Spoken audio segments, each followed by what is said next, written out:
शनिबार राति भदौ 7 गते रुबी कुमारी शाहले आफ्नो आमालाई फोन गर्छिन् र सोध्छिन्, घरमा केही चाहिन्छ? आमाले केही चाहिँदैन भनेपछि उनले फोन राख्छिन्। त्यो फोन कल नै रुबीको अन्तिम कल हुन पुग्यो। त्यो रात रुबी घर फर्किनन्। उनी नफर्केपछि रुबीको आमालाई टेन्सन हुन थाल्छ।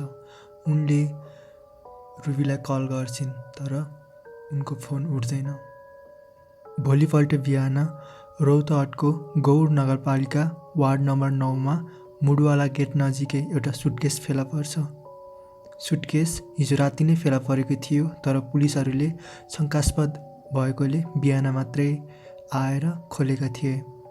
त्यो सुटकेस खोलेर हेर्दा त्यहाँ फेला पर्छ एकजना महिलाको शव, जुन थियो रुबी कुमारी शाहको। शवको पहिचान रुबीको आफन्तहरूले गर्छन्। उनको शव सल र डोरीले बाँधिएको थियो। रुबी कुमारी शाहको घर इन्डियाको मुजफ्फरपुर हो। उनको माइत भने नेपाल हो। उनी 1 महिनादेखि माधवपट्टीमा डेरा लिएर आफ्नो छोरालाई पढाउन भनेर आमासँग बस्दै आइरहेकी थिइन्।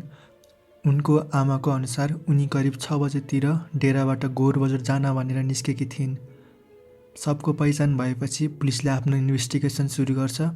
सिमाना नजिकै भएकोले पुलिसले कतै इन्डियामा हत्या गरेर नेपालमा शव छोडेको त होइन भनेर शङ्का गर्छ, किनकि अर्को देशमा गएर यसरी शव छोड्दाखेरि इन्भेस्टिगेसन गर्न गाह्रो हुने र आफू बस्ने भएकोले सीमा नजिकै यस्ता धेरै केसहरू देखिन्थे।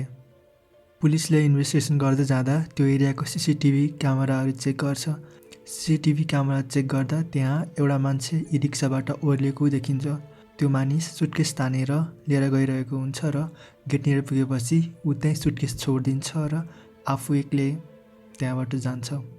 पुलिसले त्यो ई रिक्साको ड्राइभरलाई समात्छ र सोधपुछ गर्न थाल्छ। ई रिक्साको चालक महारा अनुसार पुलनिर पुगेपछि ई रिक्साको पाङ्ग्रा बिग्रेको थियो।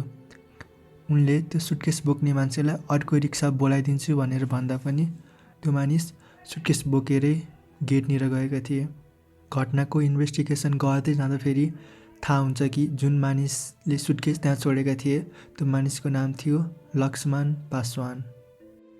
सुटकेस कसले छाडेको हो भन्ने थाहा पाएपछि पुलिसले त्यसको खानतलासी अनि खोजी कार्य सुरु गर्छ।